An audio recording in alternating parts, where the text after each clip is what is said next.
Hello everyone, welcome back to the channel. Last video में हमने कौन सा पार्ट कवर किया था? वो था प्रोडक्ट डिफ्रेंसिएशन के बेसिस पे ट्रेड बेनिफिशियल है कि नहीं।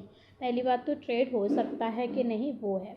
तो इंट्रा इंडस्ट्री ट्रेड हमने यहाँ पे समझा था, और अब हम देखेंगे कि इंट्रा इंडस्ट्री ट्रेड मेजर कैसे करते हैं।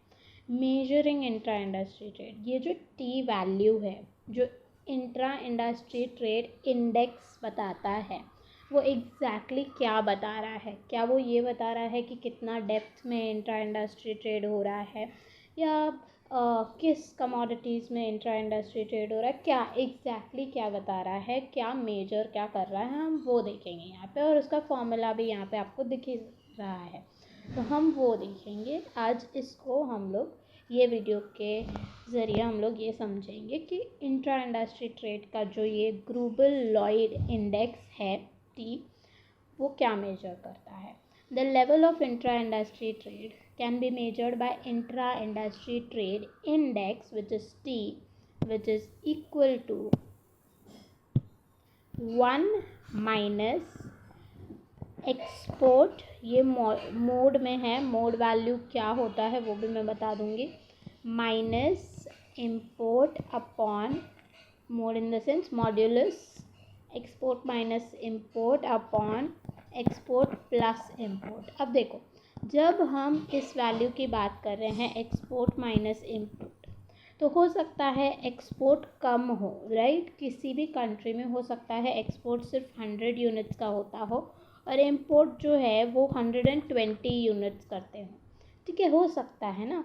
तो अगर मैं 100 माइनस 120 करूँगी तो इसका वैल्यू -20 आएगा। ये माइनस साइन अगर हमें इग्नोर करनी है तो हम मॉड्यूलस लेते हैं। मॉड्यूलस वैल्यू यानी मोड वैल्यू, यानी आप minus plus irrespective of it is minus और प्लस, आप सिर्फ वैल्यू को कंसिडर करते हैं, माइनस साइन को कंसिडर नहीं करते। तो x क्या है यहाँ पे? x है एक्सपोर्ट्स एंड m है इम्पोर्ट्स, वेयर x एंड m represents respectively value of exports and imports. कितना वैल्यू है? अगर मैं 100 यूनिट्स मंगा रही हूँ, इम्पोर्ट कर रही हूँ 100 यूनिट्स, तो उसका वैल्यू, वो 100 यूनिट्स का वैल्यू समझो 10,000 रुपीज़ है। तो 10,000 रुपीज़ का मैं इंपोर्ट कर रही हूँ और 20,000 रुपीज़ का कुछ मैं एक्सपोर्ट कर रही हूँ। तो वैल्यू आपको लेना है, you are not considering units, कितने यूनिट्स आप एक्सपोर्ट या इंपोर्ट कर रहे हो, वैल्यू हम कंसिडर कर रहे हैं।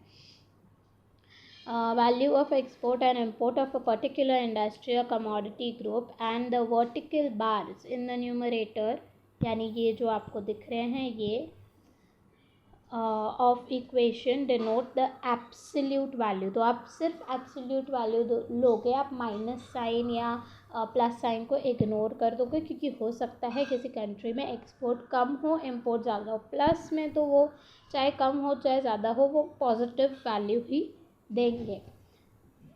अब आते हैं, जब भी हम ये चीज़ कैलकुलेट करेंगे, जो भी एक्सपोर्ट या इंपोर्ट की वैल्यू आप लो, उसको जब आप कैलकुलेट करोगे, टी की वैल्यू हमेशा आपको 0 और 1 के बीच में ही मिलेगी। इसके बाहर या इसके पहले या -3, -4 या फिर 2, 5, 8 ऐसा कुछ नहीं मिलेगा। आपको 0 और 1 के बीच में ही आपको टी की वैल्यू मिलेगी। अगर आपको उसके अलावा कुछ वैल्यू मिल रही है तो शायद से आपका कैलकुलेशन में प्रॉब्लम है। तो ये एक हिंट है आपके लिए कि आपको वापस से कैलकुलेट करना है कि आपका कैलकुलेशन रॉन्ग है, ठीक है। सो 0 एंड 1 के बीच में ही इसकी वैल्यू रेंज करेगी। अब इसका मतलब क्या है? जब टी की वैल्यू 0 है, यानी इंट्रा इंडस्ट्री ट्रेड इंडेक्स की वैल्यू 0 है, उसका मतलब है when a country T is equal to 0 when a country only exports or only imports the good in question, meaning there is no intra-industry trade। सिर्फ वो export कर रहा है या सिर्फ इंपोर्ट कर रहा है कोई कमोडिटी, इंट्रा इंडस्ट्री ट्रेड यहाँ पे है ही नहीं। There is no existence of intra industry trade, मतलब एक ही इंडस्ट्री का कमोडिटी वो लोग एक्सचेंज नहीं कर रहे, वो दूसरी इंडस्ट्री के कमोडिटी को, समझो नेशन वन जो है वो एक्स कमोडिटी, एक्स इंडस्ट्री का कमोडिटी एक्सपोर्ट कर रहा है, और नेशन वन इंपोर्ट जो कर रहा है वो वाई कमोडिटी का, वाई इंडस्ट्री का कमोडिटी इंपोर्ट कर रहा है। तो इंट्रा, एक ही इंडस्ट्री में डिफ्रेंशिएटेड प्रोडक्ट का एक्सपोर्ट इंपोर्ट नहीं हो रहा है, डिफरेंट प्रोडक्ट का एक्सपोर्ट इंपोर्ट हो रहा है, अलग इंडस्ट्री है, उस बेसिस पे यहाँ पे there is no intra industry trade, so therefore the T value is equal to 0। अब आगे बढ़ते हैं। On the other hand if export and import of the good are equal, इसका मतलब क्या है? Export and import of the good are equal का मतलब ये नहीं है कि उनकी वैल्यू सेम है। आप 200 वैल्यू का एक्सपोर्ट कर रहे हो, 200 वैल्यू का इम्पोर्ट कर रहे हो, ये नहीं। Export and import of the good are equal मतलब एक ही इंडस्ट्री का आप डिफ्रेंशिएटेड प्रोडक्ट एक्सपोर्ट और इम्पोर्ट कर रहे हो, तब इंट्रा इंडस्ट्री, और एग्जैक्टली इक्वल है। जैसे कोल्ड ड्रिंक हो गया, मैंने पहले भी आपको ये हिंट दिया है, कोल्ड ड्रिंक हो गया, कोल्ड ड्रिंक के इंडस्ट्री में ही आप differentiated product export and import कर रहे हो, तो एक ही इंडस्ट्री का है, तो तब टी की वैल्यू, जब गुड्स ऑलमोस्ट इक्वल है, सिर्फ डिफ्रेंशिएटेड है, एक ही इंडस्ट्री का है, तो टी की वैल्यू 1 हो जाएगी। यानी टी की वैल्यू 1 है, मतलब intra industry trade is maximum, मतलब वही इंडस्ट्री की बात चल रही है। ऑटोमोबाइल्स हो गया, या ऑटोमोबाइल्स यानी कार्स हो गए, आप शेवरोलेट कार एक्सपोर्ट कर रहे हो और रेनॉल्ट की कार इंपोर्ट कर रहे हो, ऐसे एक ही है, तो एक ही इंडस्ट्री की बात हो रही है, तो टी की वैल्यू 1 हो जाएगी, उस केस में मैक्सिमम है। अगर समझो टी की वैल्यू 0.7 है, तो ऑलमोस्ट ज़्यादा इंट्रा इंडस्ट्री ट्रेड है। तो आपको एटलीस्ट 0 और 1 के रेंज का आपको आइडिया मिल गया होगा कि इंट्रा इंडस्ट्री ट्रेड ये क्या, टी की वैल्यू क्या मेजर कर रही है, कितना इंट्रा इंडस्ट्री ट्रेड है, लेवल कितना है, ज़्यादा है इंट्रा इंडस्ट्री ट्रेड या कम है। और जब हम एक्स और एम की बात कर रहे हैं, वो वैल्यू ऑफ एक्सपोर्ट और वैल्यू ऑफ इंपोर्ट की बात हो रही है, यूनिट्स की नहीं। This index is also known as Grubel-Lloyd index, क्योंकि they calculated this index, that is Grubel and Lloyd calculated the T index for various industries in 10 industrial countries for the year 1967। तो उन्होंने ये index use करके 10 industrial countries जो है उनके अलग अलग इंडस्ट्रीज़ का टी वैल्यू निकाला था कि क्या उनके एक्सपोर्ट और इम्पोर्ट उसी इंडस्ट्री का हो रहा है कि नहीं, which is in the year 1967 में हुआ था ये। They found that the weighted average of T for 10 industrial countries ranged from 0.30 for mineral fuels, lubricant related industry to 0.66 for chemicals, for an overall or combined weighted average of T। Okay,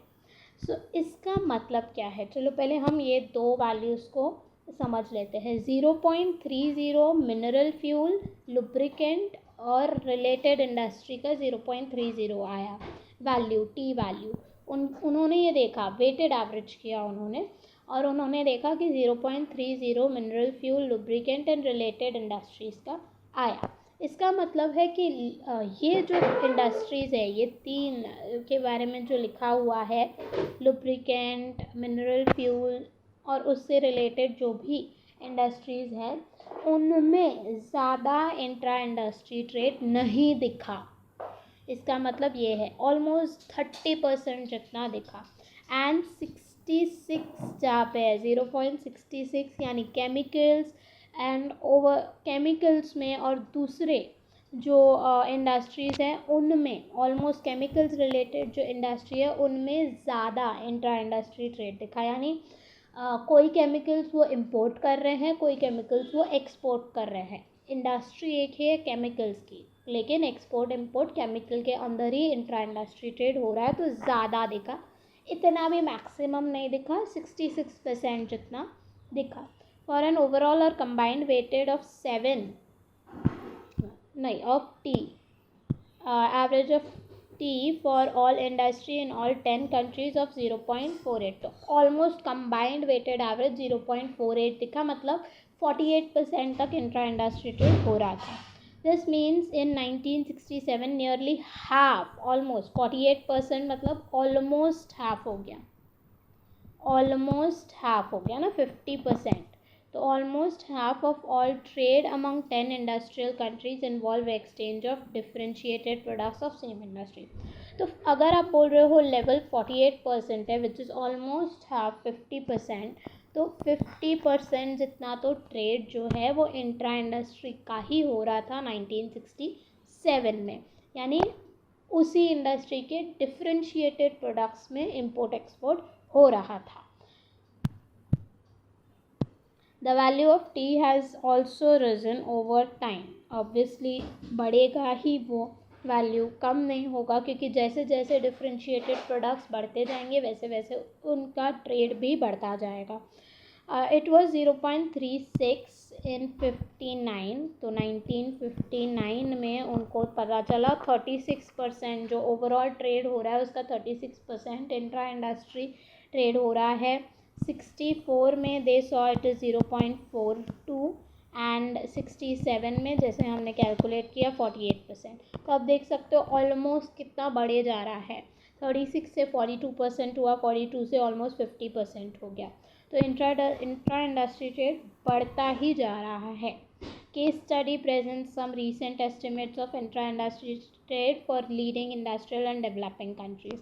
case study आप read कर सकते हो, यहाँ पे G20 countries का intra industry trade कितना है, क्या है, वो यहाँ पे कैलकुलेट किया गया है, आप देख सकते हो। यहाँ पे ऑलमोस्ट सबसे ज़्यादा अगर हम देखें तो फ्रांस का हो रहा है 0.600 है, ठीक है, वो आप खुद रीड करके देख सकते हो। यहाँ पे आगे देखते हैं, there is a serious shortcoming in using the index T to measure the degree of intra industry trade. However, okay, हर एक चीज़ का कुछ ना कुछ ड्रॉबैक या डिसएडवांटेज होता ही है। यहाँ पे इसका शॉर्टकमिंग क्या है, this results from the fact that we get very different values for T depending on how broadly we define the industry और प्रोडक्ट ग्रुप। आप किस बेसिस पे डिफाइन कर रहे हो, समझो मैं केमिकल्स की बात करूँ तो केमिकल्स में बहुत सारे केमिकल्स आ जाते हैं, लेकिन अगर केमिकल्स के अंदर भी मैं ब्रॉडली इंडस्ट्री डिफाइन करूँ कि मेडिकल के केमिकल्स हैं या कुछ और केमिकल्स हैं, हाउस होल्ड के केमिकल्स हैं, समझो जो हाउस होल्ड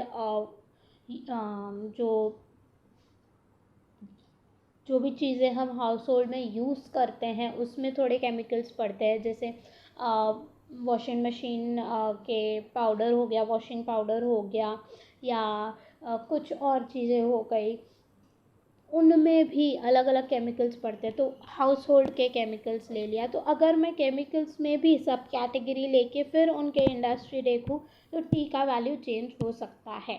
केमिकल्स में तो आपने बोला ठीक है, लेकिन इनका मतलब ऐसे ही हो गया कि अगर आप एक कॉलेज की बात कर रहे हो तो उसका टी वैल्यू अलग आएगा, लेकिन अगर आप सेक्शन वाइज आर्ट्स के बच्चे, देन साइंस के बच्चे, देन कॉमर्स के बच्चे डिफरेंट ले रहे हो तो उनके टी वैल्यूज़ अलग आएंगे।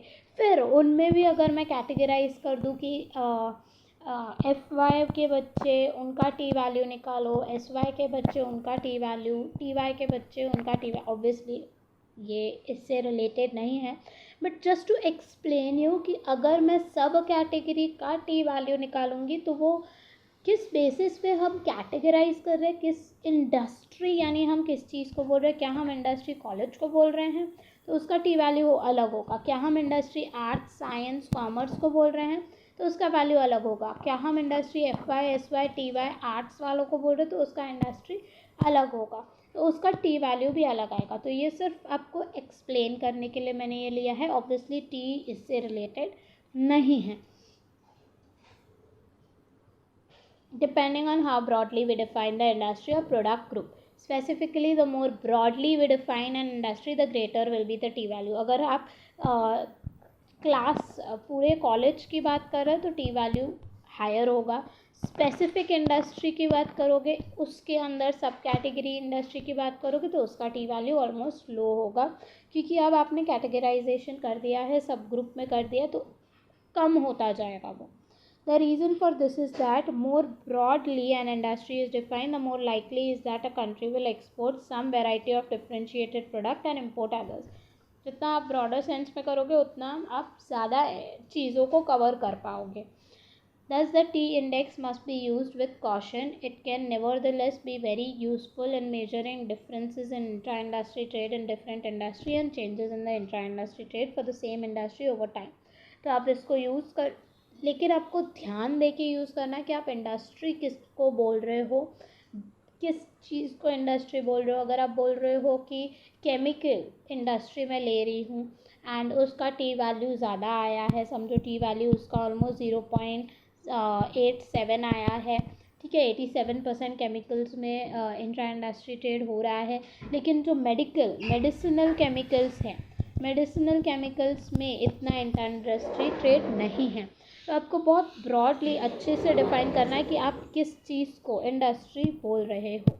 बाकी तो आप इसको रिलेटिव दो इंडस्ट्रीज़ में कितना इंट्रा इंडस्ट्री ट्रेड है, दो कंट्रीज़ के इंट्रा इंडस्ट्री ट्रेड कंपेयर करने के लिए यूज़ कर सकते हो। नेक्स्ट है फॉर्मल मॉडल, जो हम नेक्स्ट वीडियो में कवर करेंगे। तब तक के लिए आपको क्या करना है, आपको पता है, आपको लाइक कर देना है। अगर आपको वीडियो अच्छा लगा होगा तो कमेंट करके ज़रूर लिखना, ठीक है। मैं आपको एक होमवर्क बोल सकते हैं, दे सकती हूँ कि एक्सपोर्ट का वैल्यू अगर 15,000 है एंड इम्पोर्ट का वैल्यू अगर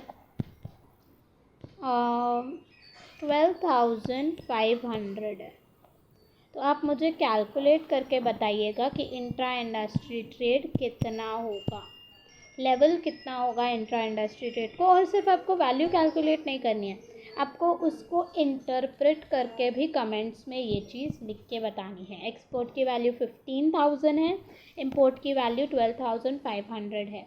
और यस, शेयर कर दीजिए अपने फ्रेंड्स एंड क्लासमेट्स को। Thank you.